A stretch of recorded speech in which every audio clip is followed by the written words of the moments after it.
मैं सोचता था कि कभी मैं इतना लायक बन सकूं कि माँ के नाम से बड़े बड़े, आज मैं इस चैनल के माध्यम से कह रहा हूँ, माँ के नाम से बड़े बड़े अनाथालय, बड़े बड़े अस्पताल, कि भाई देखो जहाँ लोग मिठाई बांटने में व्यस्त हैं, अपनी खुशियां मना रहे हैं, और एक छात्र नेता जो वास्तव में उद्देश्यों को लेकर चल रहा है, तो धरना हुआ और काफी सफल भी हुआ।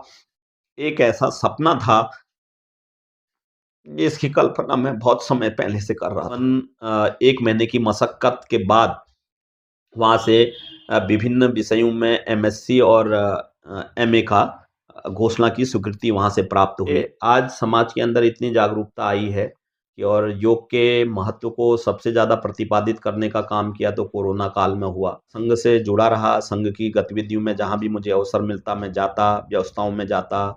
संघ का प्रथम वर्ष, द्वितीय वर्ष, आईटीसी सब मैंने किया। जो वास्तव में हमारे देश के यशस्वी प्रधानमंत्री नरेंद्र मोदी जी कहते हैं कि मैं नेता नहीं चौकीदार हूँ, जनसेवक हूँ।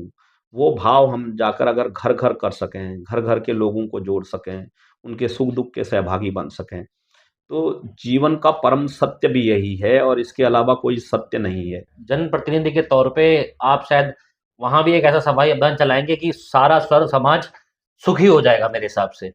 क्योंकि जैसा आपका कार्यकाल रहा है, शिक्षा से लेकर छात्रों तक, छात्रों से लेकर संगठन तक, आपने हर जगह एक परचम लहराया है। निश्चित रूप से भारत के अंदर रहकर ये सब चीज़ों के सोचना तो इसका स्वाभाविक गुण है, जी। और जो निश्चित रूप से अपने देश से प्रेम करता होगा, तो इन सब चीज़ों के लिए वो लड़ता है, संघर्ष करता है, और ऐसे लोगों के कारण ही भारत देश आगे बढ़ता है, बढ़ रहा है और निश्चित रूप से आगे बढ़ेगा। नमस्कार दोस्तों, स्वागत है आपका रियल लाइफ स्टोरीज़ पे। तो आज हमारे साथ एक मौजूद हैं स्पेशल गेस्ट जो है डॉक्टर नवीन भट्ट। और खटीमा वासियों के लिए मेरे ख्याल से एक नाम ही काफ़ी होगा, तारीफ़ से ज़्यादा नाम ही काफ़ी है समझाने के लिए कि कौन-सी शख्सियत हमारे साथ आज बैठे हैं। और इनके बारे में आज हम पूरी चर्चा करेंगे और जानेंगे एक प्रॉपर पॉडकास्ट के थ्रू कि इन्होंने लाइफ़ में, अपनी जीवनी में कितना कुछ समाज को दिया है और समाज कल्याण के लिए इन्होंने कितना स्ट्रगल। फर्स्ट चीज़ ये है कि स्ट्रगल जो कि रियल लाइफ स्टोरीज़ का हमारा मुख्य उद्देश्य होता है कि उनका एक वो स्ट्रगल दिखाया जाए कि कैसे वो एक इंसान कहाँ से कहाँ तक पहुँच जाता है, सेवा करते-करते, सेवा भाव में। और आज भी समाज के हित में, समाज के कल्याण में, लोगों के हक की लड़ाई लड़ने के लिए हमारे साथ मौजूद हैं डॉक्टर नवीन भट्ट। स्वागत है आपका। जय श्री जी, राम। धन्यवाद। तो आज आप हमारे पास में मतलब जो है हमारे साथ एक कुर्सी में बैठे हैं, तो सबसे पहले हम जानना चाहेंगे आपके बारे में, आपकी शुरुआत से। क्योंकि देखो होता है ना, पब्लिक कैमरे में, फ़ोटो में, वीडियो में देख लेती है, बोलते हैं अरे कौन है ना? इसका नाम बड़ा चल रहा है इस इंसान का, क्यों चल रहा है? तो उसके पीछे एक स्ट्रगल स्टोरी होती है, लोगों को कुछ नहीं मालूम होता उस बारे में। तो हमारा उद्देश्य ही यही है कि एक्चुअल में लोगों की रियल लाइफ़ स्टोरीज़ निकालना, कि कैसे कहाँ तक पहुँचे हैं। जैसे आपके कुछ वीडियोज़ बीच में हाइलाइट हुए थे, जो कि एआई के द्वारा जनरेट किए गए थे, जिसमें कि आपकी थोड़ी-थोड़ी जीवनी बताई गई हुँ। थी। तो वहीं से स्टार्ट करते हैं। बिश जी, सबसे पहले तो मैं आपका हार्दिक अभिनंदन करता हूँ कि आपने मुझे अपने पॉडकास्ट चैनल में आने का अवसर दिया, जी। और उम, आपने एक बहुत ऐसा प्रश्न मेरे सामने रखा है, जिसमें वास्तव में मैं कभी अपने जीवन के बारे में सोचता हूँ, तो मेरी आँखों में आँसू आ जाते हैं। जब छोटा था तो उस समय, जिस समय सबसे ज़्यादा माँ की आवश्यकता होती है बच्चे को, जी। और वो जीवन का एक तरीके से मेरे जीवन का बहुत बड़ा ऐसा काल रहा, जिसमें मैंने बहुत कुछ अपने जीवन में, जो व्यक्ति को एक प्रकृति की अनुपम उपहार माँ होती है, उस माँ को खोया था। और तब से जीवन में लगा कि जीवन वास्तव में अकेला है, और क्योंकि माँ सारी गलतियाँ बच्चों की भुला देती हैं, उनको चलना सिखाती हैं, आगे बढ़ाना सिखाती है। तो ऐसे समय में जब माँ का आँचल सिर से छूट जाए, तो ऐसे लगता है कि पूरी दुनिया ही छूट गई। और जब मैं छोटा ही था, मात्र 8 साल का, हुँ। तो मेरी माताजी का देहांत हो गया। और मेरे जीवन का एक तरीके से संघर्ष काल वहाँ से प्रारंभ हो गया, क्योंकि माँ का आँचल छूट जाने के बाद सारे जीवन के कष्टों ने एक तरीके से आकर घेर लिया। और स्कूल की पढ़ाई में, क्योंकि पहले माँ डाँटती थी, समझाती थी, बेटा पढ़ो, पढ़ोगे नहीं तो भीख माँगोगे, घूमोगे और जीवन में कोई सहारा देने वाला नहीं होगा। माँ की उन बातों को याद कर कर आँखों में आँसू लेकर कि अब हमारे पास कुछ नहीं बचा है, और ऐसे समय में केवल माँ की याद और उसका आशीर्वाद लेकर पढ़ाई शुरू करी। जहाँ जो बच्चा बहुत एक तरीके से मध्यम वर्ग पढ़ाई में जो उसको कहें, तो माँ के आशीर्वाद से ही अ, पढ़ाई में भी कक्षा 4 में फिर प्रथम स्थान प्राप्त करना। अच्छा। क्योंकि एक ऐसी स्थिति थी कि गणित तक मुझे नहीं आती थी, और एक बार मैं जब स्कूल से आया तो मेरी माँ के सामने मैं रोने लगा कि मेरे नंबर कम आए, तो मेरी माँ ने 2 चप्पल निकाल कर मेरी गालों में मारे। बोले कि अगर पढ़ता तो ये तू मेरे सामने रोता नहीं। तो आज देखता हूँ कि समय में हम बच्चों को देखते हैं कि बच्चे डिप्रेशन में चले जाते हैं, लेकिन वो ज़माना था जब माँ-बाप स्ट्रिक्टली बच्चों को अनुशासन में बाँधते थे। और अब जब मेरे कम नंबर आए तो उसके कुछ ही समय बाद मेरी माँ का देहांत तो हो गया था, और फिर मेरे को मेरी माँ की कहानियाँ, जो मुझे, वो घास काटने जाती थी तो मुझे समझाती थी, और अनेक ऐसी प्रेरणादायी कहानियाँ हमें सुनाती थी। जब शाम के समय जब लकड़ियों में खाना बनता था और खाने के बाद हमारे तीनों भाई बहन माँ के सामने इकट्ठा होते थे, तो वो कहानियाँ सुनाया करती थी, अनेक प्रेरणादायी कहानियाँ। और उन्हीं कहानियों के सहारे मेरी माँ ने मुझे एक कहानी बताई थी, क्योंकि वो घास काटा करती थी, तो वो बचपन में सुनाया करती थी कि एक गरीब बच्चा था जिसके पास पढ़ने के लिए कोई साधन नहीं होते थे।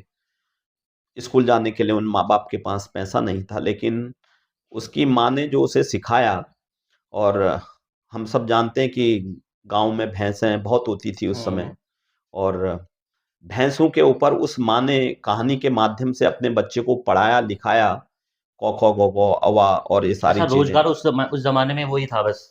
हाँ, उस समय दूध और दही की, एक तरीके से मैं कहूँ कि हर घर में मट्ठा, दूध, दही, घी पर्याप्त मात्रा में लोगों के पास होता था।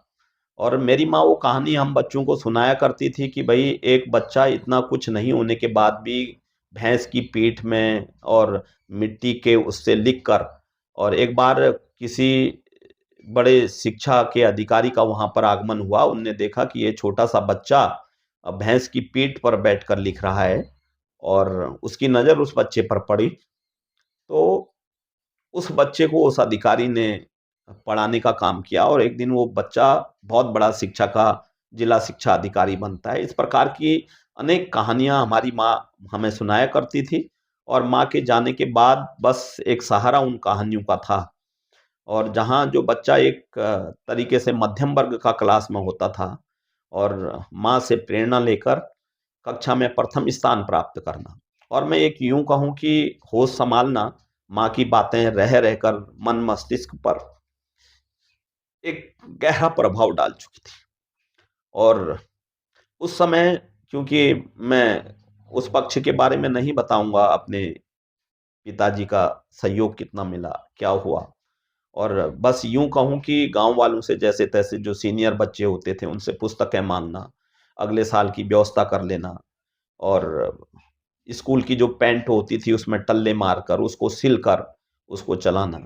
और जैसे-तैसे कक्षा 8 तक की पढ़ाई तक पहुँचा, और कभी सोचता भी नहीं था कि मैं इतना पढ़ पाऊँगा या इतना आगे हो पाएगा।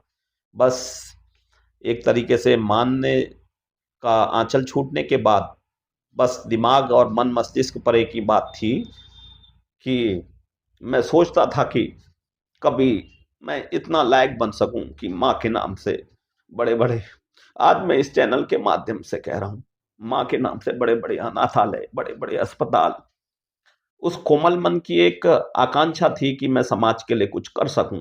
और उस माँ ने जो प्रेरणा देकर इस लायक और कभी अकेले में भी कभी कष्ट आता था तो मुझे लगता था कि मेरी माँ हमेशा मेरे साथ खड़ी।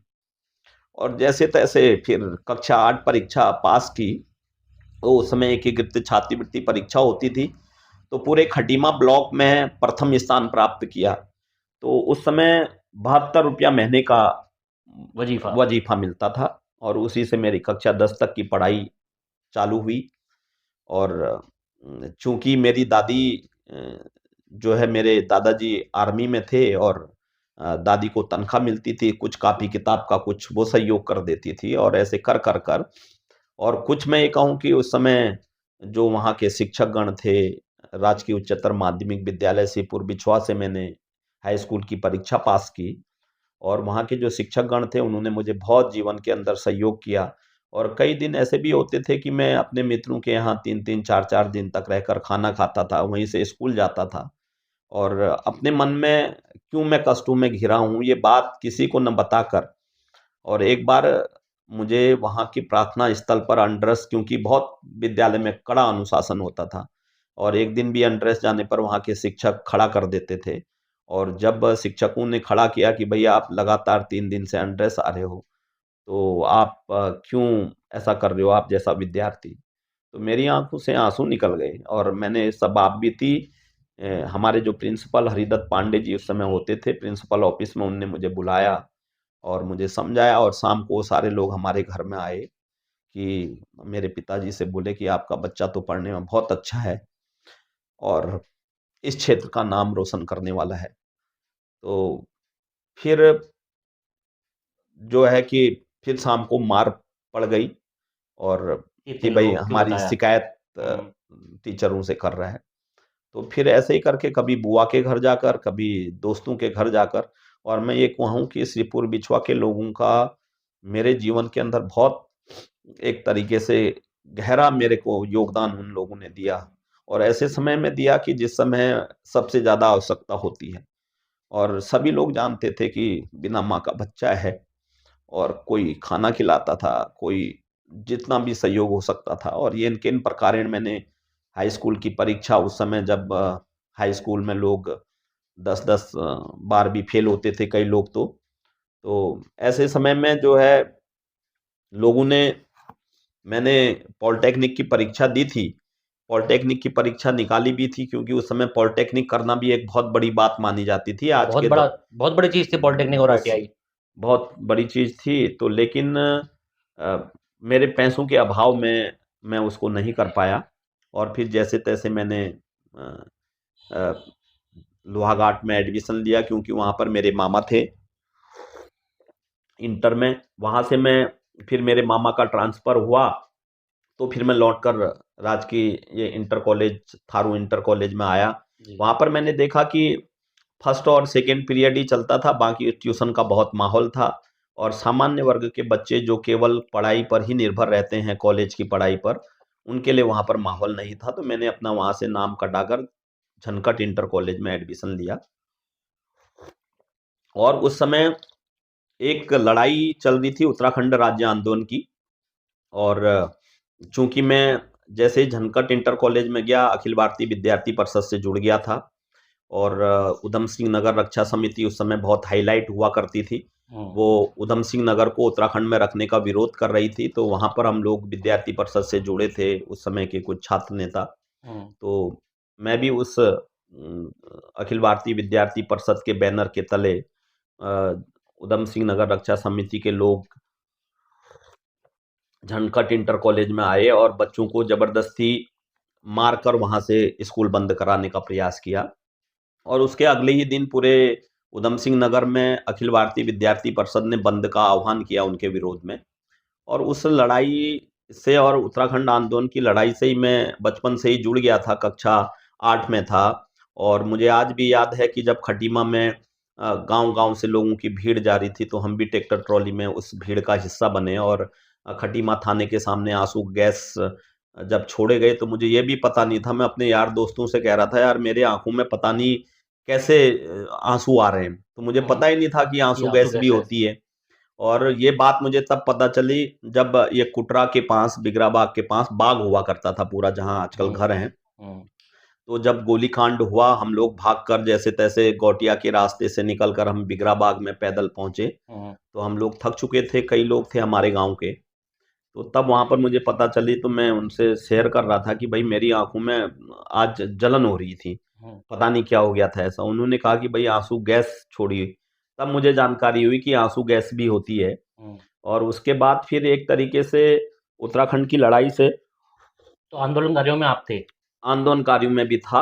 और उसके बाद जो है अखिल भारतीय विद्यार्थी परिषद के बैनर तले उस लड़ाई को लड़ते रहे, जो भी संगठन का आदेश होता था। मैं फिर उसके बाद झनकट इंटर कॉलेज का कॉलेज मंत्री बना, फिर कॉलेज प्रमुख बना।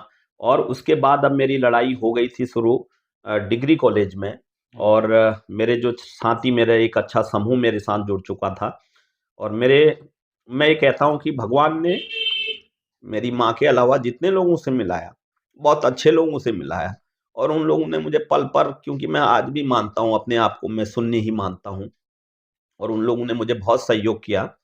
छात्र संघ की राजनीति का इतना बड़ा शुमार उस समय में, बिना धन के और बिना इतना सारी चीजों के साधनों के। तो जब मैं कॉलेज पहुंचा तो मेरे दोस्तों ने पहले ही तय कर लिया था कि नवीन को हम छात्र संघ के उप सचिव का चुनाव लड़ाएंगे। और मैं सोचता हूं कि मेरे बस की वो बात नहीं थी, लेकिन उन मित्रों ने मेरा कभी साथ नहीं छोड़ा। और छात्र संघ के चुनाव में कई बार ऐसा भी हुआ, जो क्योंकि साधन तो थे नहीं, और साइकिल से लोग प्रचार करने निकले। और मेरे दोस्तों ने 2 जीप, उस समय बड़ी मुश्किल से पैसा इकट्ठा कर कर, अपनी जेब से इकट्ठा कर कर पैसा, वो जीप चल रही थी, उसमें प्रचार करने के लिए। अच्छा, ये सवारी वाली जो जीपें चलती थी। हाँ। और उसमें मेरे दोस्तों ने पैसा इकट्ठा कर कर उन 2 जीपों को किराए में लिया था, और बाकी कई लोग साइकिलों से प्रचार कर रहे थे। कुछ लोग जो लोकल के थे वो लोकल ही कन्वेंसिंग किया करते थे। इस तरीके से छात्र संघ उप सचिव का जब चुनाव हुआ, तो मैं भारी बहुमतों के साथ उस छात्र संघ के चुनाव में विजयी बना। वो एक तरीके से मेरे छात्र राजनीति का, क्योंकि विद्यार्थी परिषद से तो मैं पहले ही जुड़ चुका था, लेकिन एक चुनाव में निर्वाचित होने का पहला अवसर था। तो जब मैंने ये सोचा कि भाई मुझे समाज के लिए जब लोगों ने इतना प्रेम दिया है, मेरा अपना मेरे पास कुछ नहीं है, मैं जीऊंगा तो सिर्फ समाज के लिए जीऊंगा। और यदि ईश्वर मुझे कुछ करने का अवसर देता है, तो मैं अपने आप को साबित करके दिखाऊंगा।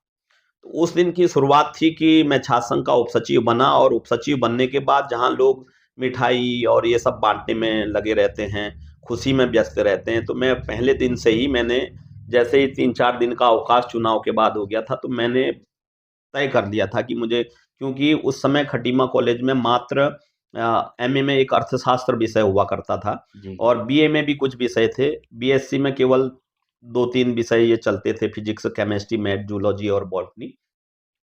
तो एक मन में कल्पना थी कि खटीमा कॉलेज में कुछ विशेष होना चाहिए।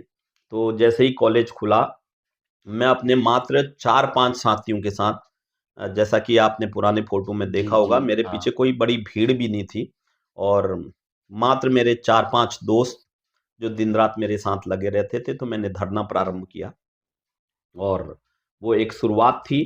मुझे एक मोटिवेशन मिला, और धीरे धीरे लोगों का समर्थन भी जुटता चला गया। और एक मैसेज ये गया कि भाई देखो, जहां लोग मिठाई बांटने में व्यस्त हैं, अपनी खुशियां मना रहे हैं, और एक छात्र नेता जो वास्तव में उद्देश्यों को लेकर चल रहा है। तो धरना हुआ और काफी सफल भी हुआ। उसी बार पहली बार हमको कुछ एमए में रेगुलर विषय तो उस बार नहीं आ पाए, लेकिन हमारे कुमाऊं विश्वविद्यालय ने पहली बार राजनीति शास्त्र, एमए हिंदी, कुछ विषयों की प्राइवेट विषयों में परीक्षा, क्योंकि उस समय प्राइवेट भी चलता था, उसकी मान्यता हमको दे दी थी।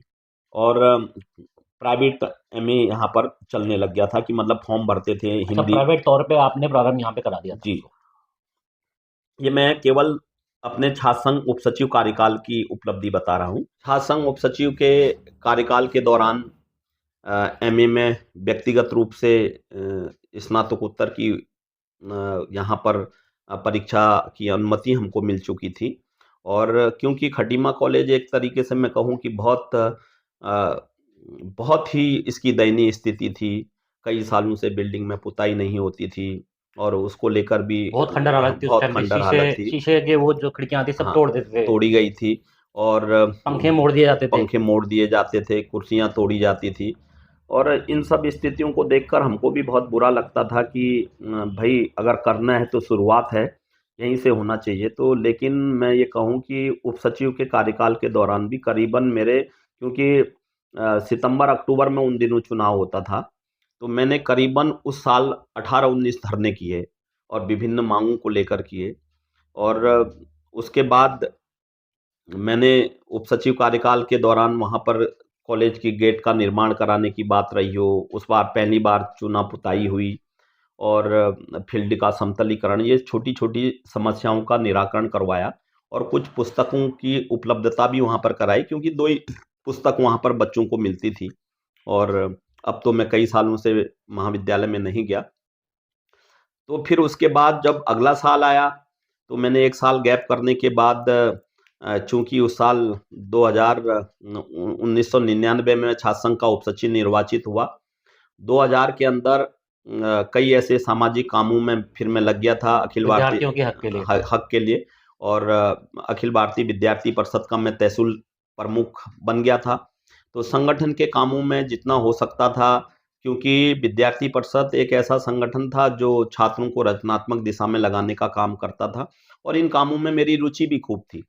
तो मुझे जहाँ भी संगठन की तरफ से जो काम मिलता था, एक छोटा-सा कार्यकर्ता अपने को समझकर मैं उस काम में लगता था। बिना पद की लालसा के, बिना किसी प्रकार की अपेक्षा के मैं संगठन के काम में लगता था। और 2001 आते-आते फिर मैंने छात्र संघ महासचिव, मेरे दोस्तों ने कहा कि भई अब आपको छात्र संघ महासचिव की भी तैयारी करनी है। लगा और वो मेरे लिए एक बहुत अच्छा अवसर था। मेरे पास पूरी टीम जुड़ चुकी थी, मेरे यार दोस्तों का एक लंबा कारवां था और एक ऐसी प्रतिष्ठा भी लोगों की थी कि उनके मन में एक इच्छा थी कि ये व्यक्ति बनेगा तो वास्तव में कुछ कॉलेज के लिए करेगा। और उनकी अपेक्षाओं को हमेशा से मैंने कुछ करने का प्रयास किया और कुछ चीज़ों में, कॉलेज की चीज़ों में पारदर्शिता लाने का काम किया।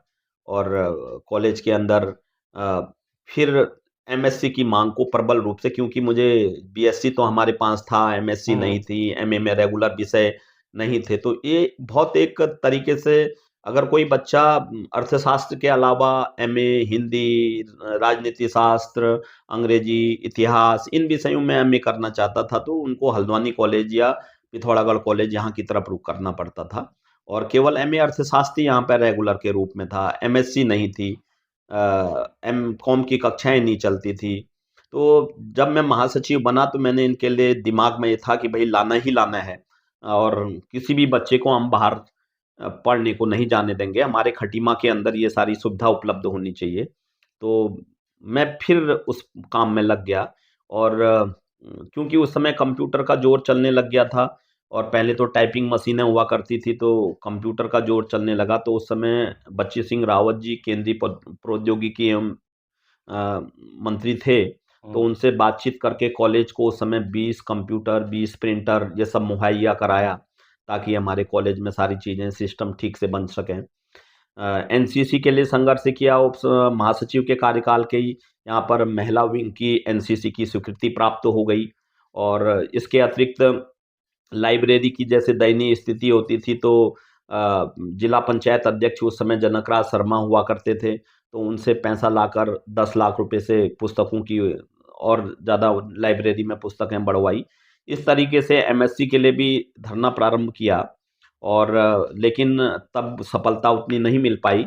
और क्योंकि कई चीज़ें होती हैं, शासन स्तर से स्वीकृति कराना एक छात्र संघ के लिए बहुत बड़ी बात होती है, बिना किसी सपोर्ट के। और फिर उसके बाद 2003 आते-आते छात्र संघ अध्यक्ष की तैयारियां जोरों पर थी और मैं छात्र संघ अध्यक्ष के चुनाव की तैयारियों में जोर-शोर से लगा था। और रिजल्ट तो मुझे पता ही था कि मैं जिस दिन चुनाव में जाऊँगा तो छात्र मुझे हाथों-हाथ लेकर बम्पर तरीके से जिताएँगे। लेकिन मेरे दिमाग में यही चलता था कि इस कॉलेज के लिए क्या करके जाना है।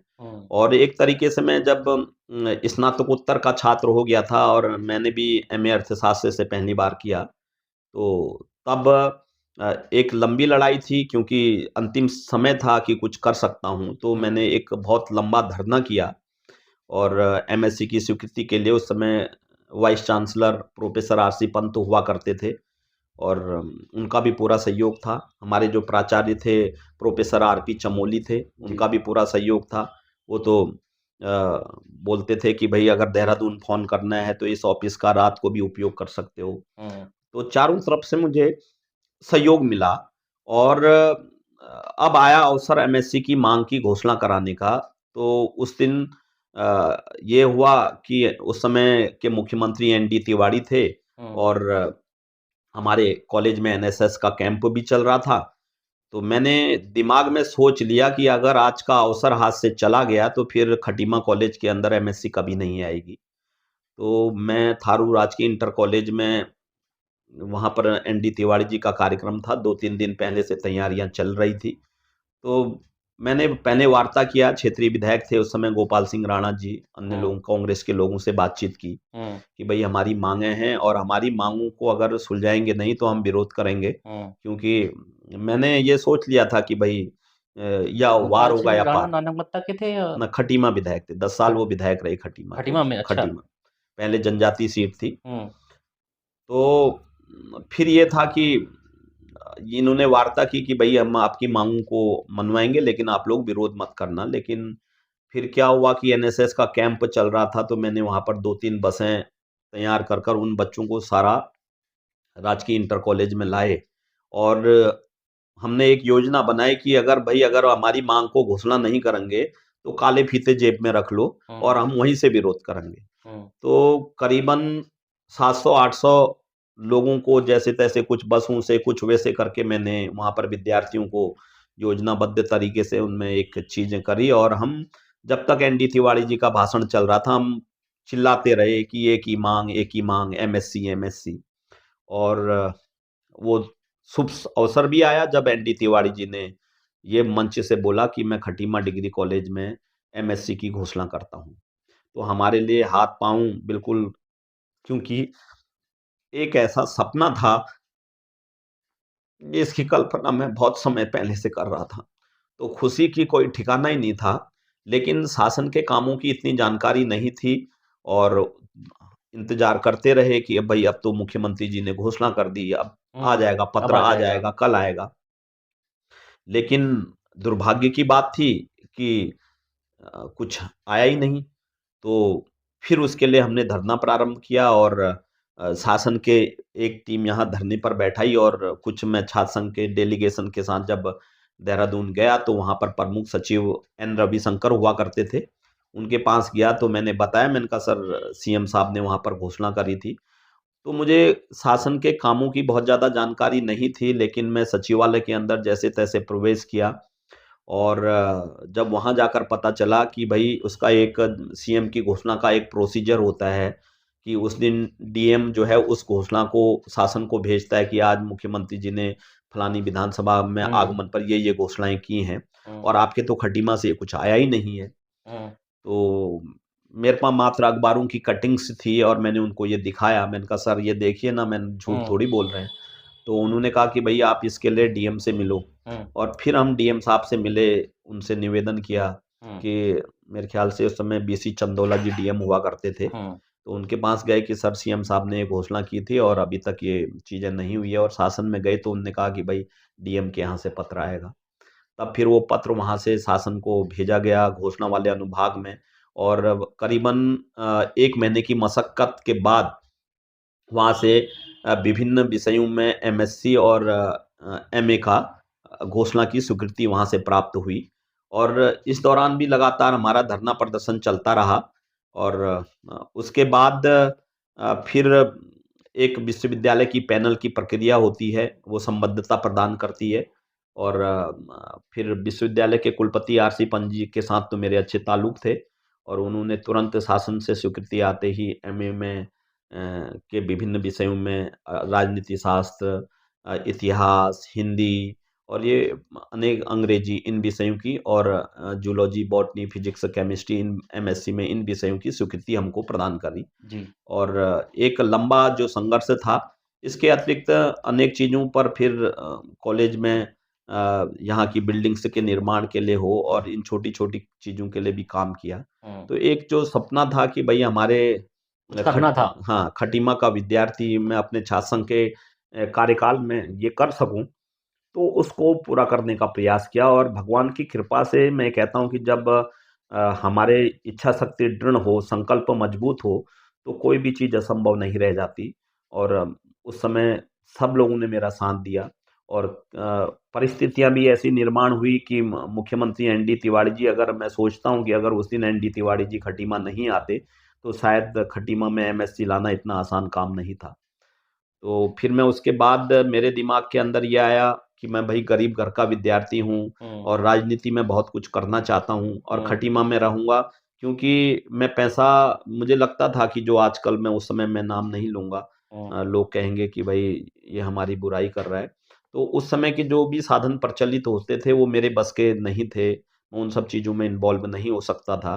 तो हुँ। मैंने अपने आप को ये तय किया था कि भई मैं अटल जी से बहुत प्रभावित था हुँ। और मन मस्तिष्क में ये प्रभाव था कि भई मैं शादी नहीं करूँगा और संघ का स्वयंसेवक बनकर आगे के जीवन का निर्वाह करूँगा। हुँ। तो वार्षिकोत्सव कॉलेज का हुआ और हमारे उस समय भगत सिंह कोश्यारी जी पूर्व मुख्यमंत्री कॉलेज में आए, तो उन्होंने कहा, क्योंकि उन्हें पता था नवीन जाने वाला है, बोले, उन्होंने कहा कि नवीन समाज के लिए यहाँ से निकलने जा रहा है।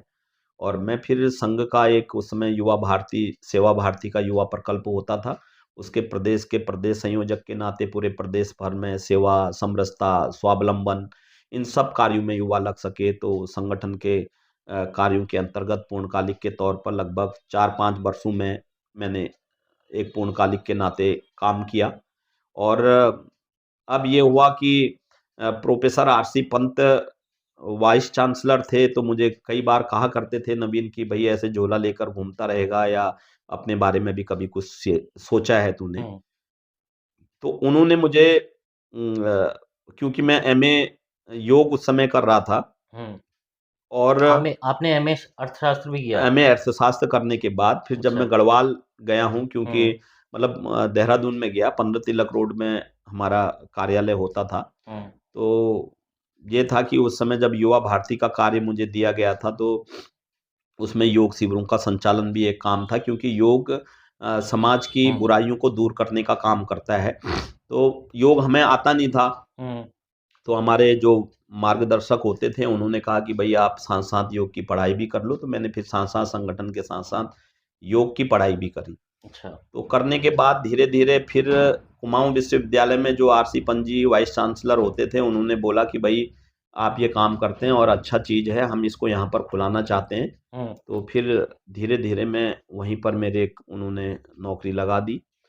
फिर दिमाग में संघ का काम तो करता ही रहा, लेकिन उसके साथ-साथ योग शिविरों का संचालन कुमाऊँ विश्वविद्यालय के थ्रू? कुमाऊँ विश्वविद्यालय के माध्यम से हुँ। 2006 से ही, उस समय कुमाऊँ विश्वविद्यालय का परिसर अल्मोड़ा होता था, जो अब शोभन सिंह जीना विश्वविद्यालय नाम से बन गया जी, है। जी। हाँ। तो उसमें मेरी नियुक्ति हुई और तब से ही, क्योंकि हमने एक विद्यार्थियों का 1 महीने का ट्रेनिंग कैंप, कई बार हम प्रशिक्षण जब देते हैं और प्रशिक्षण देने के बाद बच्चों के अंदर कॉन्फिडेंस डेवलप हो सके, उसको फील्ड में हम भेजते हैं कि भैया आपको शिविर लगाने हैं, लोगों की सेवा करनी है, क्योंकि योग मूल रूप से एक सेवा का ही जी, भाव है। जी, हाँ। तो हम 2006 से ही इस काम को करते रहते थे, हर वर्ष करते थे। जितने हमारे विद्यार्थी होते थे, दूर-दराज के गाँव में जाकर 1 महीने तक योग शिविरों का संचालन करते थे। लेकिन हमारी इस बात को बल तब मिला जब हमारे देश के यशस्वी प्रधानमंत्री नरेंद्र मोदी जी ने यूएनओ में योग को बढ़ावा दिया और हुँ। संयुक्त राष्ट्र संघ में अंतर्राष्ट्रीय योग दिवस 21 जून को मनाने की हाँ। घोषणा की। तब 2017 से भारत सरकार के द्वारा इस चीज़ को प्रमोट किया जाने लगा हुँ। और हम, चूँकि हम तो इस काम को पहले से ही कर रहे थे, तो हमको और ज़्यादा ताकत मिल गई हुँ। और फिर 21 मई से 21 जून तक हम लगातार विद्यार्थियों को, शिक्षकों को इस काम के लिए प्रेरित करते थे। तो और हमने फिर आओ हम सब योग करें अभियान के माध्यम से उस अभियान का नाम ही हमने दे दिया था। और धीरे-धीरे वह अभियान पूरे देश भर में जहाँ-जहाँ भी आंध्र प्रदेश के विद्यार्थी और दिल्ली से, उत्तर प्रदेश से, अन्य राज्यों से, चंडीगढ़ से कई हुँ। बच्चे पढ़ने शोभन सिंह जीना विश्वविद्यालय, कुमाऊँ विश्वविद्यालय में आते थे, अल्मोड़ा परिसर में। और तो उसको हम इन कामों में लगाते थे, आओ हम सब योग करें अभियान करके। और अब ये अभियान हर वर्ष से एक बड़ी उसमें पहचान बना चुका है, लाखों लोग इस अभियान से जुड़ते हैं। और कोरोना काल के दौरान भी हम लोगों ने प्रयास किया था, क्योंकि इधर-उधर जाना संभव नहीं था, हुँ। प्रशासन की रोक थी, लेकिन हमने मोबाइल में फेसबुक लाइव टेलीकास्ट के माध्यम से प्रतिदिन 300 विद्यार्थी अपने फेसबुक के माध्यम से लाइव टेलीकास्ट आते थे, 1 हुँ। घंटे की कक्षा लेते थे। और हमने उन लोगों को भी प्रमाण पत्र दिए, और जिन लोगों ने प्रशिक्षण प्राप्त किया, क्योंकि हम डेली उनकी उपस्थिति हुँ। उनके से कमेंट के हुँ। माध्यम से कहते थे, और उसी से हम उनकी उपस्थिति का अंदाज लगाते थे कि भाई हुँ। इन्होंने अटेंड किया है, तो उनको भी हमने प्रमाण अच्छा, पत्र। उससे उनके आवर्स काउंट हो जाते होंगे, जी। जो जैसे होता है ना 300 जी, जी। आवर्स ऑफ ट्रेनिंग, है ना? जी, जी। हुँ। तो हमने उनको भी प्रमाण पत्र दिए। हुँ। और एक तरीके से ये छात्र जीवन और शिक्षक जीवन का मैं वहाँ पर जब फिर 2020 के अंदर शोभन सिंह जीना विश्वविद्यालय, कुमाऊँ विश्वविद्यालय से अलग हो गया, और मुझे 2017 के अंदर कुमाऊँ विश्वविद्यालय में योग विज्ञान विभागाध्यक्ष की मेरे को पदोन्नति हुई। और फिर वही शोभन सिंह जीना विश्वविद्यालय में भी, क्योंकि मैं अकेला ही था, हुँ। और शोभन सिंह जीना विश्वविद्यालय में भी योग विज्ञान विभाग का विभाग अध्यक्ष बना।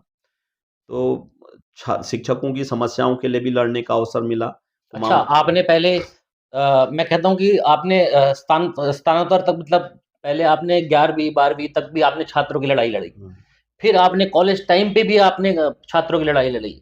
अब जब वो सब पार करके जब आप शिक्षक बन गए, तो आपने शिक्षकों की लड़ाई भी लड़ी। जी। जी, तो शिक्षक। मानने वाली बात है भाई। आप आज हमारे सामने वो बैठे हैं इंसान जिन्होंने हमेशा हक की लड़ाई लड़ी है और अभी हर किसी के लिए जहाँ-जहाँ ये पहुँचते गए, उस उस मतलब लेवल को मतलब जितना इम्प्रूवमेंट करते थे ना, कर सकते हैं, वो सारी इम्प्रूवमेंट जैसे कि आज मैं एक एक सीढ़ी चढ़ा तो उस सीढ़ी को क्लीन कर दिया। दूसरी चढ़ा तो उस सीढ़ी में शुरू हो गया झाड़ू लगाना।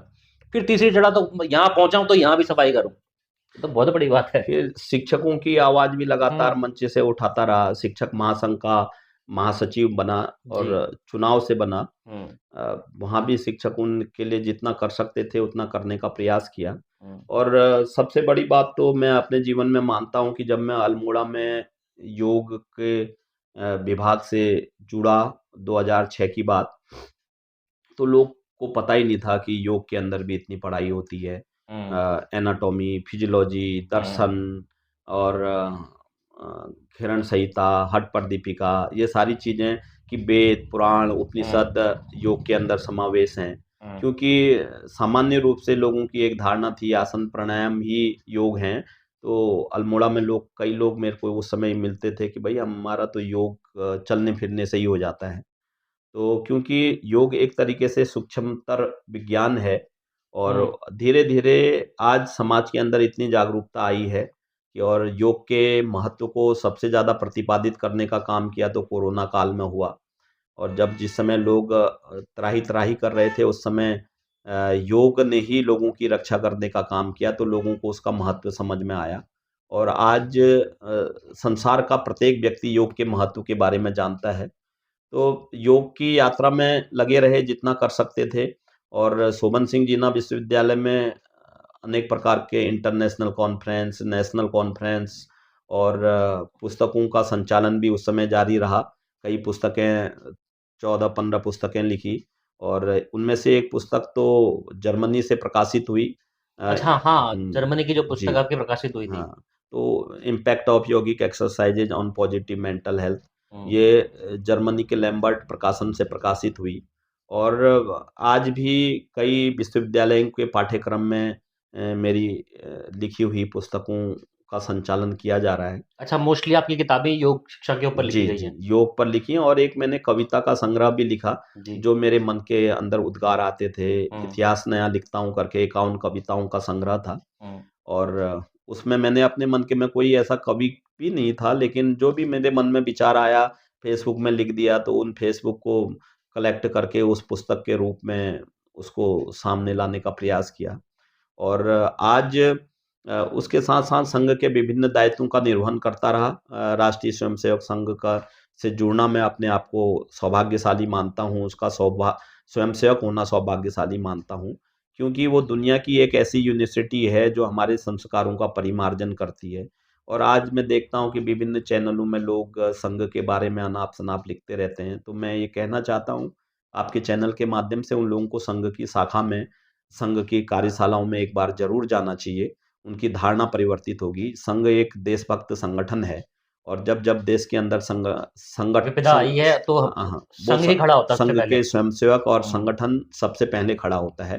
चाहे देश की आपदा हो या देश के भीतर विभिन्न प्रकार का, जब भारत चीनी भाई-भाई के नारे लग रहे थे और पंडित जवाहरलाल नेहरू ने भी चीन पर बहुत भरोसा किया, तो उस समय संघ के जो सरसंघ चालक थे गोलवलकर सी गुरजी, उन्होंने ये बोला था कि प्रधानमंत्री जी, चाइना पर भरोसा करना ठीक नहीं है। और उसके कुछ ही समय बाद चाइना ने भारत पर अटैक कर दिया था।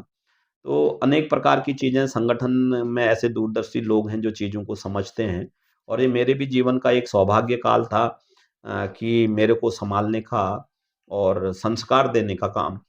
तो आरएसएस के बारे हुँ। में थोड़ा-सा जानकारी मैं चाहता हूँ कि आपके माध्यम से हमारी जनता को मिले। तो आरएसएस में आपका कार्यकाल लगभग कितने वर्ष का रहा? या अभी तक है? मैं बचपन से ही, जब बाल्यकाल से स्वयंसेवक था, तो ऐसे संघ के वरिष्ठ पदाधिकारियों के संपर्क में आ गया था। हुँ, और अ, संघ की शाखाओं में जाना प्रारंभ हुआ। उस समय यहीं बिगराबाग में एक शाखा लगती थी, रमेश ओली जी जो अब विभाग कारवां हैं, वो शाखा हुँ, लगाया करते थे। और उस समय हमारे जिला प्रचारक नरेश जी हुआ करते थे, आनंद जी विभाग प्रचारक हुआ करते थे। तो पहली बार जो मेरे को ले गए मुज़फ्फरनगर में, द्वितीय वर्ष का प्रशिक्षण वर्ग चल रहा था। हुँ, और खटीमा के कुछ ही जो प्रारंभिक समय के लोग थे, तो उन लोगों में भी संघ के स्वयंसेवक के नाते मुझे रहने का अवसर प्राप्त हुआ। और तब मेरे को वहाँ पर द्वितीय वर्ष की व्यवस्था में, क्योंकि संघ को समझना था, हुँ, तो नरेश जी ने मुझे वहाँ पर द्वितीय वर्ष की अतिथि व्यवस्था में रखा। और वहाँ पर द्वितीय वर्ष में अनेक संघ के वरिष्ठ प्रचारक, उनकी सेवा करने का अवसर मिला, संघ हुँ, को समझने की, भई संघ की कार्यपद्धति कैसी है। हुँ, तो काफ़ी चीज़ें जानने और समझने को अवसर मिली, तो मुझे लगा कि भई मैं अच्छी जगह आ गया हूँ। हुँ, क्योंकि मैं अगर अपना पिछला जीवन देखूँ, तो मैं ये सोचता था कि भई मैं कुछ नहीं कर पाऊँगा। हुँ, लेकिन संघ में आते ही मुझे लगा कि शायद मेरे जीवन का कल्याण हो। और उसके बाद मैं लगातार संघ से जुड़ा रहा, संघ की गतिविधियों में जहाँ भी मुझे अवसर मिलता मैं जाता, व्यवस्थाओं में जाता। संघ का प्रथम वर्ष, द्वितीय वर्ष, आईटीसी सब मैंने किया। और जहाँ भी आज भी अवसर मिलता है, समय मिलता है, मैं ज़रूर जाता हूँ। हुँ, और उसके बाद 2000 मेरे को अल्मोड़े ज़िले में जिला प्रचार प्रमुख की दायित्व की ज़िम्मेदारी मिली और उसका भी निर्वहन किया। और 2013 में मैं खटीमा से जिला पंचायत की तैयारी करने लगा था, और दिमाग में था कि भई जिला पंचायत बन के लोगों की समस्याओं का समाधान कर सकूँ। हुँ, लेकिन मेरी खटीमा जो जिला कुटरा वाली जिला पंचायत सीट थी, उसका परिसीमन हो गया। और श्रीपुर, बिछुआ और भोला किसनी जो क्षेत्र था, वो कटकर दूसरी सीट पर चला गया। हुँ, तो फिर वापस अपने कदम खींचे। और भारतीय जनता पार्टी में मैं बुद्धिजीवी प्रकोष्ठ का जिला संयोजक अल्मोड़े जिले का बना। हुँ, और उसके बाद लगातार जहाँ मुझे काम दिया जाता, मैं वो काम करता। 2017 के चुनाव में मेरे सामने बहुत कठिन परिस्थितियाँ थी। संगठन ने मुझ पर भरोसा जताया। किच्छा विधानसभा का पूर्णकालिक प्रभारी मुझे बनाया वहाँ पर, प्रवासी। हुँ, और चुनौती इसलिए कठिन थी कि सूबे के मुखिया हरीश रावत जी वहाँ पर, राजेश शुक्ला जी भारतीय जनता पार्टी के प्रत्याशी होते थे, हुँ, तो उनके विरुद्ध काम करना था। हुँ, और एक मुख्यमंत्री सामने हो और संघ के संगठन के नाते आपको काम करना हो, तो ज़िम्मेदारी बढ़ जाती है। हाँ, और तो मैंने यही सोचा कि मुझे काम करने का अवसर मिला है, और जो भी संगठन मुझे बताएगा, रामलाल जी उस समय संघ के संगठन के संगठन मंत्री होते थे, हमारे यहाँ संजय जी थे। तो पूरी ईमानदारी और तन्मयता के साथ प्रत्येक बूथ में जाकर, बूथ के कार्यकर्ताओं को सहेज कर, और जितना बूथ मैनेजमेंट कर सकता था, मैं ये तो नहीं कहता कि मैंने 100% किया होगा, लेकिन अधिकतम प्रयास करने का काम किया, क्योंकि मुझे संगठन ने यही सिखाया। और बूथ का मैनेजमेंट किया, कार्यकर्ताओं से जुटने का आह्वान किया, और जिसका परिणाम ये निकला कि हरीश रावत जी वहाँ से चुनाव हारे। ये मेरे लिए भी एक ऊर्जा का संचार करने वाला था कि भई संगठन ने मुझ पे भरोसा जताया।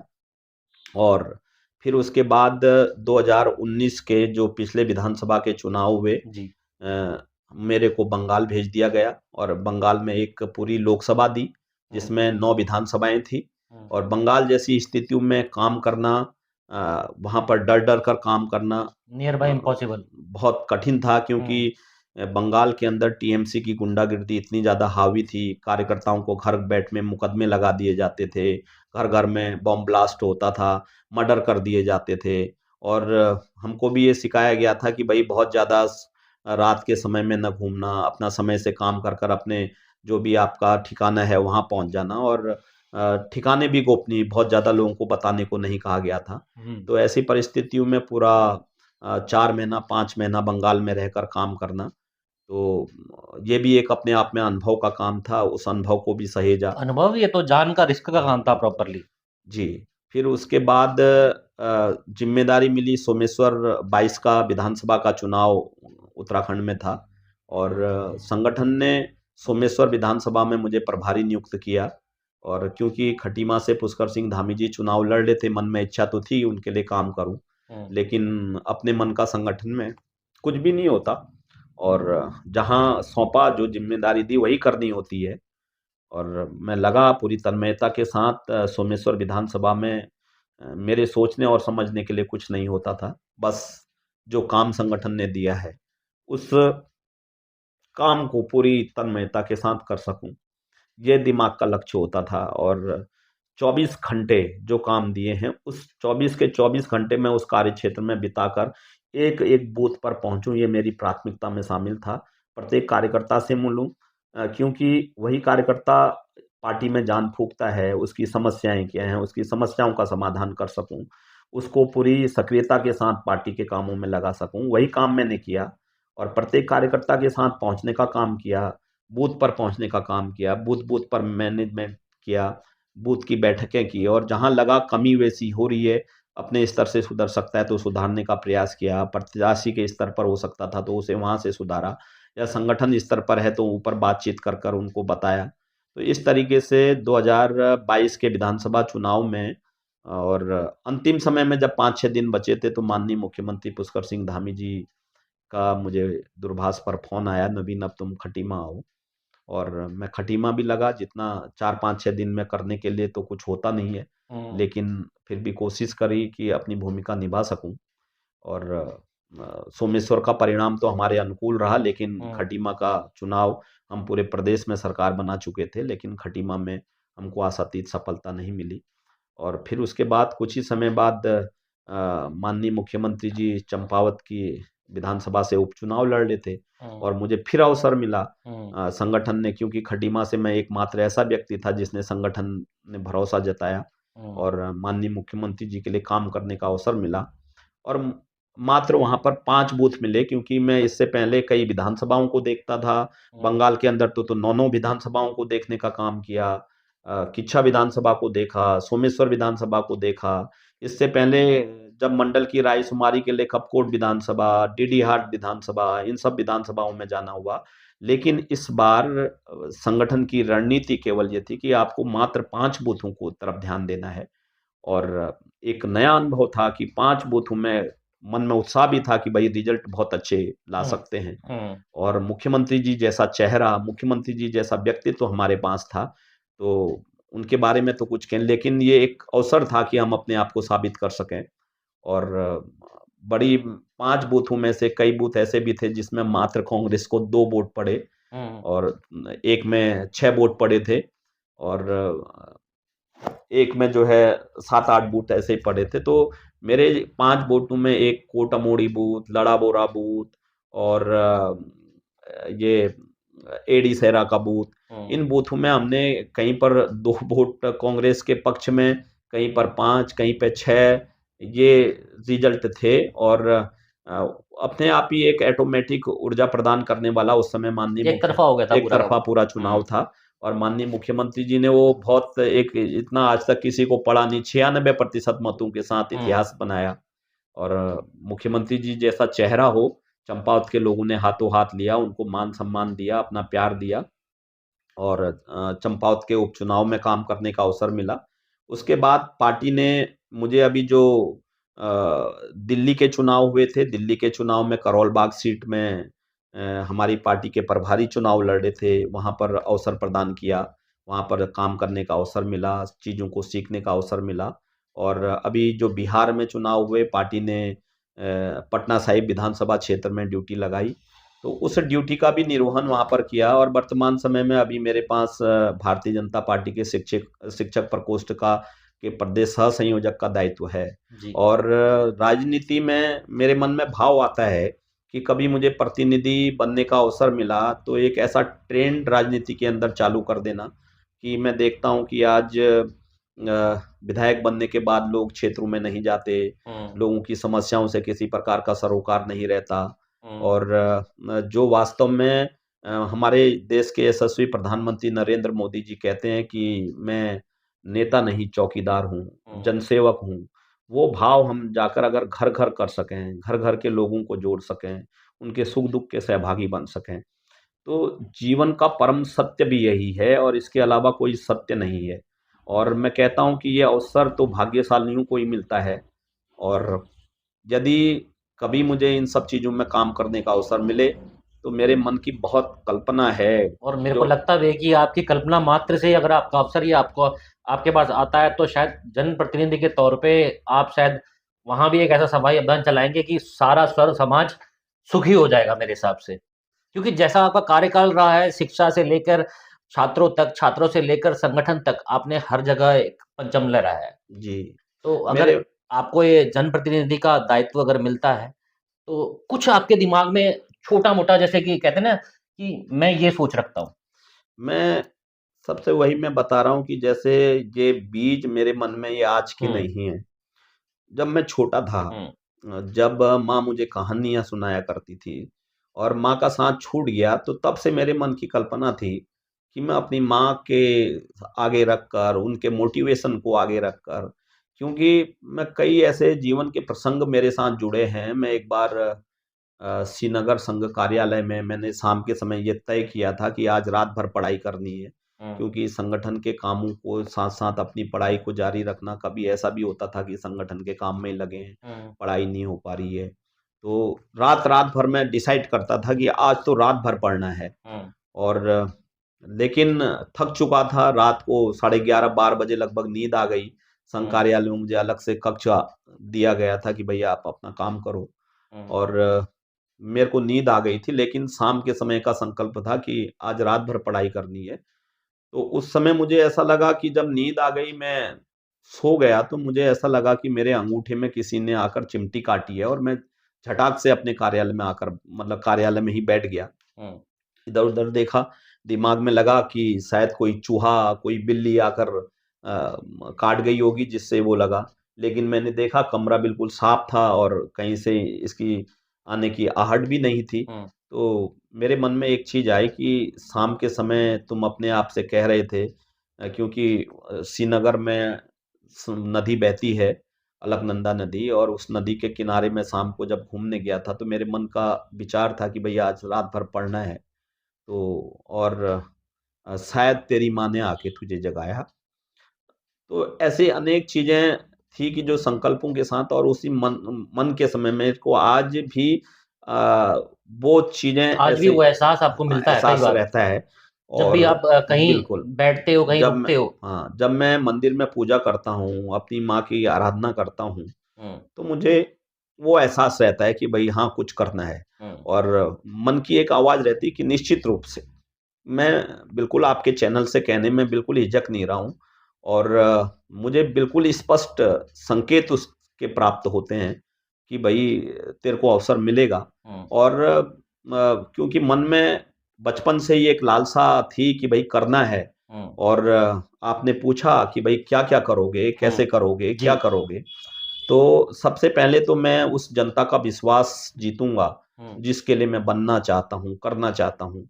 उसके मन में ये विश्वास जो आजकल आज के प्रजातंत्र में, आज के लोकतंत्र में नेताओं से उठ-सा चला गया है, हुँ, उनके मन में वो विश्वास जगाने का काम करूँगा कि मैं तुम्हारा बेटा हूँ, तुम्हारा भाई हूँ, तुम्हारे घर का सदस्य हूँ। हुँ, और मेरे से कहने के लिए किसी सिफ़ारिश की आवश्यकता नहीं है, आप सीधा मुझसे फ़ोन करो, मुझे बताओ और आपको मेरे कार्यालय में भी आने की ज़रूरत नहीं है। आप मुझे बताओ, मैं आपके घर आऊँगा और उसकी जो भी समस्या होंगी। आज कई समस्याएँ तो ऐसी हैं कि छोटी किसी के प्रमाण पत्र नहीं बनते, किसी की बिजली की समस्या है, हुँ, किसी के पानी की समस्या है, बहुत हुँ। बड़ी आवश्यकताएँ नहीं हैं। तो वहाँ पर मैं आकर अधिकारियों को ही दूरभाष से आकर उनके घर पर बैठकर लोगों की समस्याओं सड़कों की को, समस्याएँ। उनके सड़कों की समस्याएँ, ये तो एक वित्तीय हुँ, स्थिति की बात है। हुँ, और लेकिन जो नॉर्मली मैं उन समस्याओं को भी आपस में विभाजित करता हूँ कि भई कई समस्याएँ ऐसी हैं, जो केवल टेलीफ़ोन के माध्यम से या अधिकारियों से वार्ता करके उनको हुँ, सुलझाया जा सकता है। जी, और वो समस्याएँ भी जो सुलझाई जा सकती हैं, बड़ी रूप हो जाती हैं क्योंकि वो विधायक मंत्रियों से मिल नहीं पाते, उनसे अपनी हुँ, बात रख नहीं पाते और कई बार हमारा तंत्र ऐसा है कि अधिकारी ध्यान नहीं दे पा रहे हैं या नहीं दे रहे हैं। हुँ, तो उन चीज़ों को वहीं पे, और जो वित्तीय समस्याएँ हैं, जिनकी प्राथमिकता है, मैं आज क्षेत्र में घूमता हूँ, देखता हूँ, तो बहुत ऐसी चीज़ें हैं मैं जो नहीं कहना चाहता। अधिकतर लोग भाई-भतीजावाद, क्षेत्र की जो समस्याएँ हैं, हुँ, उन समस्याओं को वास्तव में जो होना चाहिए, जहाँ पर प्राथमिकता के हिसाब से करना उनको, ये सब चीज़ों को करने का निर्णय है। और खटीमा के एक जो, क्योंकि हमारा उत्तराखंड राज्य के निर्माण में खटीमा ने एक बहुत बड़ा योगदान दिया है हुँ, और खटीमा के योगदान को भुलाया नहीं जा सकता है। अगर आज उत्तराखंड राज्य बना है, तो हुँ, उसमें खटीमा का बहुत बड़ा रोल है और आज भी वो खटीमा गोलीकांड की यादें हम सबके ज़ेहन में गूँजी रहती हैं।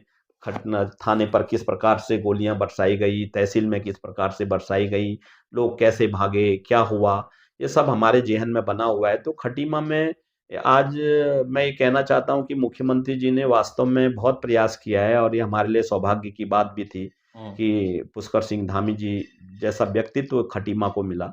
हुँ, और उन्होंने आज इतने सारे काम, मैं ये कहता हूँ कि पहली बात तो जनता को समझना चाहिए था, नहीं समझे, एक मुख्यमंत्री जी को हरा दिया या हार गए जिन कारणों में, उन कारणों में नहीं जाना पाऊँगा।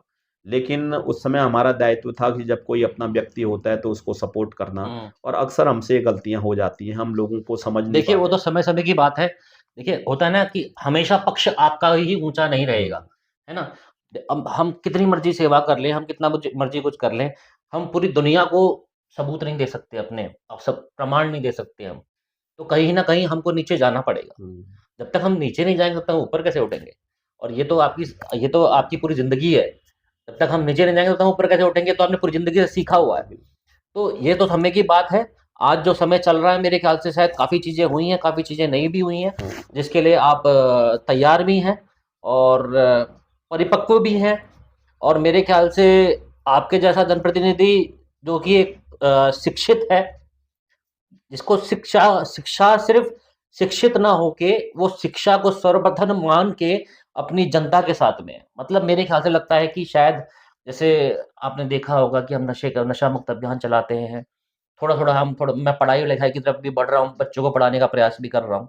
उनको एक जॉब दिलाने का प्रयास भी कर रहा हूँ। मेरे को लगता है कि फिर ये कामों को शायद प्राथमिकता मिलेगी और शायद हमारे यहाँ से शिक्षा और नौकरियों के विभाग ज़्यादा बढ़ेंगे, तो इसका इनडायरेक्टली इफ़ेक्ट पड़ता है उन नशे के ऊपर कि जो जब बच्चे खाली नहीं होंगे, अपनी ज़िम्मेदारी निभा रहे होंगे, तो शायद एक नशा मुक्त समाज हमको मिल सकता है।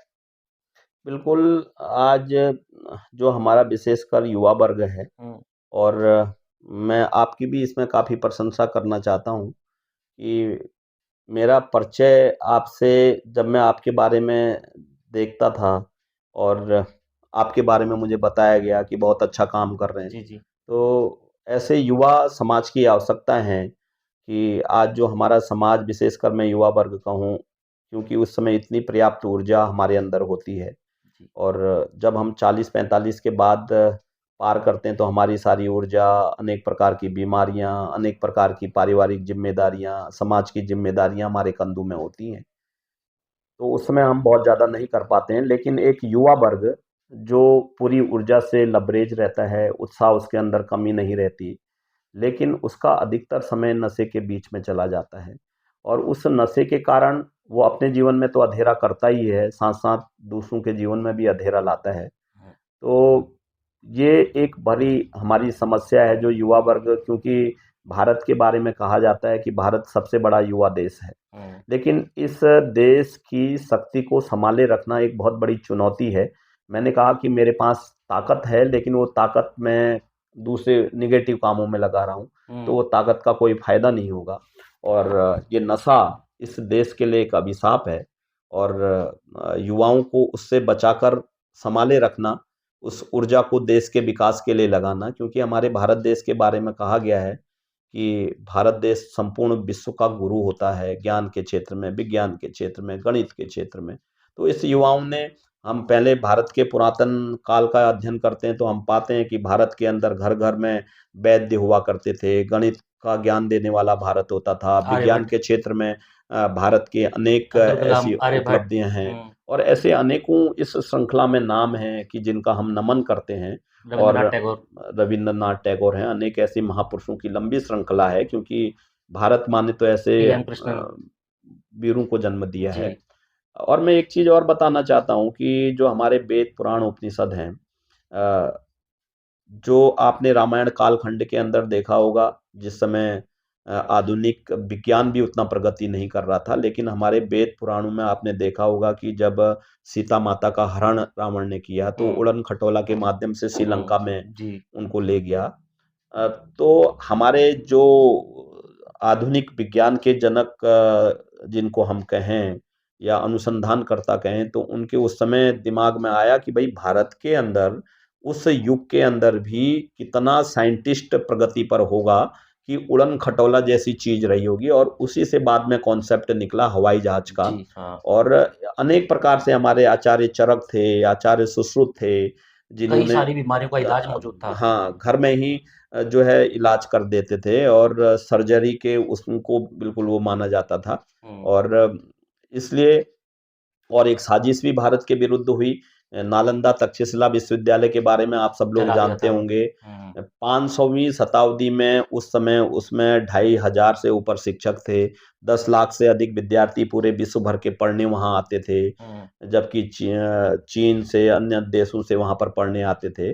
तो उसकी लाइब्रेरी को, जिसमें वेद, पुराण, उपनिषद, भारतीय ज्ञान जितना के। ज्ञान अकेले एक नालंदा की लाइब्रेरी में था, मेरे ख्याल से पूरे विश्व में नहीं। जी, भारत ज्ञान की जो संपदा वहाँ पर थी, तो उसको जला दिया गया। और कहते हैं कि वो जब लाइब्रेरी में, वहाँ के पुस्तकालय में आग लगी, तो कई बरसों तक वहाँ धुआँ निकलता रहा, इतनी हुँ, किताबें थी। तो उनका एक प्रयास था कि भारत की जो एक स्वस्थ ज्ञान परंपरा है, हुँ, उससे काट दिया जाए। मैं बताऊँ कि जब हम लोग छोटे थे, लाइट भी नहीं थी, हुँ, लालटेन भी नहीं हुआ करती थी, गरीबी के हालत बहुत थे। तो हम लोग क्या करते थे कि वो जो शीशा होता था, उसमें हुँ, एक धोती का टुकड़ा डालकर, जी, मट्टी तेल डालकर उससे पढ़ते थे। और सुबह के समय में हमारी नाकों में पूरा काला हो जाता था। हुँ, अगर आज के बच्चे को हम बताएं, बेटा पहले समय में ये है, अगर हुँ। उसको उसमें रखा जाए, तो हम उसको बताएं तो वो शायद हमारी बातों पर विश्वास नहीं करेगा। मैंने भी पढ़ा है कि उसमें। हाँ, तो वो शायद इन उसके बातों कुछ का। समय बाद ही हमारे टाइम पे तो वो आ गई चाइनीज़ इमरजेंसी लाइट आने लग गई थी। हाँ, हाँ, कुछ टाइम छोटी-सी। बाद हाँ। तो शायद उसको वो ऐसे घुमा के उठा देते थे ऊपर हाँ, को। और शायद वो विश्वास ना करे, हुँ, क्योंकि वो आज की चकाचौंध की दुनिया देख रहा है, लाइट देख रहा है, तमाम प्रकार के यंत्र देख रहा है, सामग्रियाँ देख रहा है, तो शायद उसको पुरानी बातों का विश्वास ना हो। हुँ, ऐसे ही हमारे भारत के अंदर इतनी स्वस्थ ज्ञान की परंपरा थी, संपदा थी, हुँ, जिसको नष्ट कर दिया गया। हुँ, और धीरे-धीरे लेकिन भारत है के बारे में कहा गया है कि कुछ बात है ऐसी हमारी, हस्ती मिटती नहीं हमारी। हुँ, भारत के अंदर शक भी आए, हूण भी आए, यवन भी आए, उनकी संस्कृतियाँ यहाँ पर मिली, लेकिन भारतीय संस्कृति ने इन संस्कृतियों का समावेश कर लिया, हुँ, लेकिन इसको कोई मिटा नहीं सका। जी। और भारत फिर से खड़ा हुआ। और आज अन्य क्षेत्रों के अंदर भारत बहुत तेज़ी के साथ आगे बढ़ रहा है। जिस भारत के प्रधानमंत्री को कभी विदेश पूछता नहीं था, उनको आज जाने का विश्वगुरु माना जाता है। वीज़ा नहीं दिया जाता हुँ, था। आज वो लोग बेकरार रहते हैं कि भारत का प्रधानमंत्री उनके पास आए। तो अनेक क्षेत्रों में अभी हम देख रहे हैं कि भारत की अर्थव्यवस्था जहाँ पहले 15वें 17वें नंबर में होती थी, फिर 5वें में आई, फिर तीसरे में आ गई, और हम लोग आशा लगे हैं कि हमारा देश विश्व की सर्वश्रेष्ठ अर्थव्यवस्था के रूप में आगे बढ़े। सर्वश्रेष्ठ अर्थव्यवस्था के तौर पे। और मैं आपको एक चीज और बता दूं, हमारी जो भारत की आर्मी है वो तीसरे या चौथे पायदान में आती है सबसे सर्वश्रेष्ठ आर्मियों में। जी।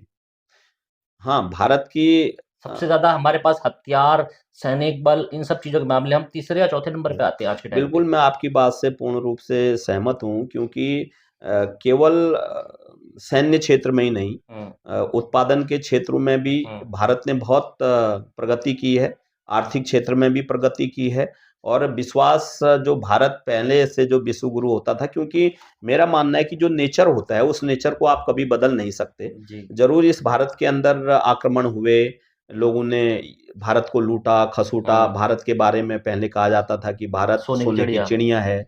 भारत के बारे में कहा जाता था कि भारत के अंदर दूध और दही की नदियाँ बहती हैं, और हमारे ऋषियों की तो कितनी हज़ारों गायें वो पाला करते थे। तो भारत के बीच के संक्रमण काल के अंदर जब समुद्री यात्रा से यात्री यहाँ पर आते थे लूटने के उद्देश्य से, ईस्ट इंडिया कंपनी भी भारत में मसालों के कारोबार को लेकर भारत में एंट्री करती है। तो उन्होंने अनेक प्रकार के लोगों ने भारत को लूटा, लेकिन भारत था, भारत जो नेचर है, जो प्रकृति है, जो उस सृष्टि ने स्वयं भारत का निर्माण किया है, तो उस भारत को कोई मिटा नहीं सकता। जी और बिल्कुल। जिसका परिणाम ये है कि आज भारत अनेक क्षेत्रों में आगे बढ़ रहा है, और भारत के लोगों में जागरूकता भी आई है, समझे हैं बातों को, और निश्चित रूप से मुझे ये लगता है कि आने वाले समय में भारत के युवाओं का भी भविष्य उज्ज्वल होगा। आप जैसे लोग एक मिशन के साथ नशे के विरुद्ध लड़ाई लड़ रहे हैं, और अनेक मैं देखता हूँ कि आप सामाजिक बुराइयों के विरुद्ध भी लड़ाई लड़ते हैं। तो ये सब एक नेचर के अंदर, क्योंकि मेरा मानना है कि जो आत्मा, जो तत्व है हमारे अंदर, वो उस परमात्मा का ही एक विशेष अंश होता है। कई बार क्या होता है कि जो मैं सोच रहा होता हूँ, वो भी आप सोचते हैं। उसकी सबसे बड़ी, अगर मैं फ़िलॉसफ़ी ये कहूँ, कि उस सृष्टि से ही या उस परमात्मा से ही सारी चीज़ों का संचालन होता है। जो आपके मन में प्रश्न चल रहा होता है, वही मेरे मन में भी प्रश्न चल रहा होता है। एक ही समय में हम एक ही चीज़ सोच रहे होते हैं। तो वो हमारी मति को, बुद्धि को सब चलाने वाला वही होता है। और निश्चित रूप से भारत के अंदर रहकर ये सब चीज़ों के सोचना, तो इसका स्वाभाविक गुण है। और जो निश्चित रूप से अपने देश से प्रेम करता होगा, तो इन सब चीज़ों के लिए वो लड़ता है, संघर्ष करता है, और ऐसे लोगों के कारण ही भारत देश आगे बढ़ता है, बढ़ रहा है, और निश्चित रूप से आगे बढ़ेगा। तो आज का पॉडकास्ट आपके सामने है, और वीडियो को आपने हाइप करना है, शेयर करना है, लाइक करना है, क्योंकि देखो ऐसी चीजें ना आप लोगों के सामने विस्तृत तौर पे इस तरह से शायद ही आपको कहीं मिलेंगी ये बातें और ये ऊर्जा और ये स्टोरी। ठीक है। और मैं चाहता हूं कि अगर ऐसे प्रतिनिधि हमारे देश में मौजूद है, हमारे क्षेत्र में मौजूद है, हमारी विधानसभा में मौजूद है, तो मैं चाहूंगा कि ऐसे जनप्रतिनिधि को हमें आगे बढ़ाना चाहिए, और ऐसे समाज सेवी इंसान को मौका मिलना चाहिए हमारी देश की सेवा करने का, हमारी विधानसभा की सेवा करने का। मैं कहता हूं कि हमारे क्षेत्र, हमारे अपना क्या कहते हैं इसको, पूरा स्टेट जो होता है हमारा, इस स्टेट की सेवा करने का। मैं कहता हूँ कि ऐसे लोगों को मौका मिलना चाहिए, और ऐसे ही लोग आगे आने चाहिए जो प्रॉपरली इस चीज़ के लिए शिक्षित हैं, समझते हैं, समाज सेवा में अपनी ज़िंदगी का नाम करी है। तो जैसा भी आपको लगता है आपने कमेंट में अपना शेयर करना है। हम चाहते हैं कि ऐसी इन्फॉर्मेशन, ऐसी स्टोरीज़, ऐसी डिटेल्स, क्योंकि देखो एक पॉडकास्ट में हम आपकी पूरी ज़िंदगी लोगों के सामने रख दें, पॉसिबल नहीं है। ठीक है? हम चाहेंगे कि अगर आप कमेंट करते हैं, शेयर करते हैं, इस वीडियो को आगे पहुँचाते हैं, तो हम दोबारा से कुछ और संदर्भ में इस पॉडकास्ट में डॉक्टर नवीन भट्ट जी के साथ में दोबारा बैठें और कुछ और तथ्य खोलें, चाहे वो हमारे संघ के हों, राजनीति के हों, चाहे समस्याओं के हों, जन समस्याओं के हों, या जन कल्याण के हों। तो इसी तरह से मिलते रहेंगे, और आप बस अपना प्यार दीजिए। तब तक के लिए जय हिंद, जय भारत। धन्यवाद।